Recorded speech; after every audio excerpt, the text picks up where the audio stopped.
साल 1996। जगह पंचूर गांव, उत्तराखंड। 6 महीने से घर से लापता अजय अपने घर आता है। बेटे के वापस आने की बात सुनकर मां की खुशी का ठिकाना नहीं है, मगर जैसे ही मां की नज़रों के सामने बेटा आता है, उसकी आंखें फटी की फटी रह जाती हैं। बेटे ने आज जीन्स की पैंट नहीं बल्कि भगवा चोला डाला हुआ है, सिर घुटा हुआ है, दोनों कानों में बड़े बड़े कुंडल और हाथ में खप्पर लिए वो अपनी ही मां से भिक्षा मांग रहा है। वरिष्ठ पत्रकार विजय त्रिवेदी अपनी किताब यदा यदा ही योगी में लिखते हैं, अजय घर के बाहर पहुंचे और भिक्षा के लिए आवाज लगाई। घर की मालकिन आवाज सुनकर दरवाजे पर आई तो अपनी आंखों पर यकीन नहीं हुआ, जहां थी वहीं स्थिर हो गई, मौन। मुंह खुला तो लेकिन शब्द नहीं फूटे, आंखों से आंसुओं की धार बह निकली। जो सत्य साक्षात सामने खड़ा था, उसे देखते हुए भी यकीन नहीं हो पा रहा था। मां के सामने उनका बेटा युवा सन्यासी के वेश में खड़ा था।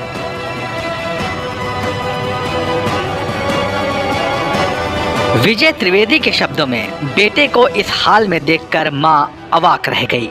तभी आदित्यनाथ बन चुके अजय ने कहा, मां भिक्षा दीजिए। मां ने खुद को संभाला और कहा, बेटा ये क्या हाल बना रखा है, घर में क्या कमी थी जो भीख मांग रहा है। योगी ने कहा, मां सन्यास मेरा धर्म है, एक योगी की भूख भिक्षा से ही मिटेगी। आप भिक्षा में जो कुछ देंगी वही मेरे मनोरथ को पूरा करेगा। मां को बेटे के इस रूप पर अब भी यकीन नहीं हो रहा था। उन्होंने कहा, बेटा तुम पहले घर के अंदर आओ। आदित्यनाथ ने मना कर दिया और कहा, नहीं मां, मैं बिना भिक्षा लिए न तो घर के अंदर आ सकता हूं और न ही यहाँ से जा सकता हूं। जो कुछ भी हो वो मुझे दे दीजिए, इसके बाद ही मैं यहाँ से जाऊंगा।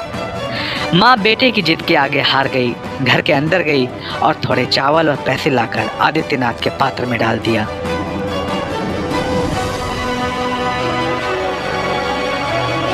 भिक्षा पाने के बाद आदित्यनाथ पीछे मुड़े और वापस चल दिए। आंखों में आंसू लिए मां घर के दरवाजे पर खड़े होकर अपने बेटे को जाते हुए देखती रही। विजय त्रिवेदी ने इस घटना का जिक्र करते हुए किताब में लिखा है, भिक्षा लेते ही योगी आगे चल दिए। आवाज अब भी गूंज रही थी, पहाड़ों के करीब पहुंचते बादलों तक, अलख निरंजन। सूरज बादलों में छिपने, पहाड़ के पीछे जाने की कोशिश करता दिखा। वैसे भी उसका उजाला मां के लिए बेमायने हो गया था।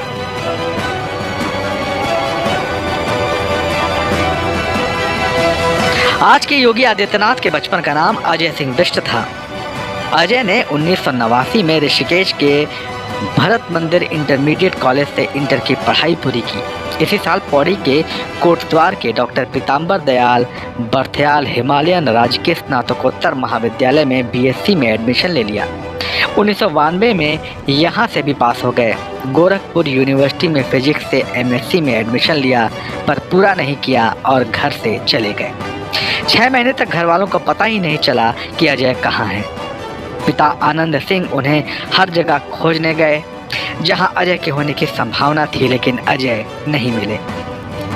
फिर किसी ने बताया उनका बेटा गोरखपुर के गोरखनाथ पीठ में है, अब वो सन्यासी बन चुका है। आनंद सिंह को दुख तो बहुत हुआ, लेकिन वो भी कुछ नहीं कर सके। 15 फरवरी 2094 को गोरक्षा पीठाधीश्वर अनंत अवैधनाथ महाराज ने पूरे विधि विधान से उन्हें अपना उत्तराधिकारी घोषित किया। इसके बाद योगी आदित्यनाथ के जीवन का उद्देश्य बदल गया। योगी आदित्यनाथ की ज़िंदगी के इस किस्से पर आपकी क्या राय है, हमें कमेंट सेक्शन में बताइए। और ऐसे ही दिलचस्प सियासी किस्सों के लिए